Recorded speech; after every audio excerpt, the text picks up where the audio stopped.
छोटे छोटे इंग्लिश फ़िक्रात। उसे क्या पसंद है? What does he like? What does he like? मैं कैसे मान लूँ?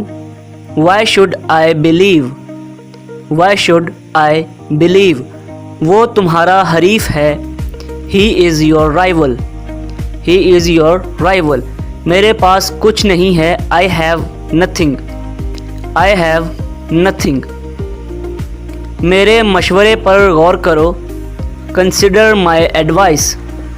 Consider my advice. हालात को समझो। Understand the situation. Understand the situation. मेरी फ़िक्र मत करो। Don't worry about me. Don't worry about me. फिर मिलेंगे। See you soon. See you soon. ऐसी ही मज़ीद वीडियोज़ के लिए हमारे चैनल इल्मी एंटरटेनमेंट को सब्सक्राइब करें। शुक्रिया।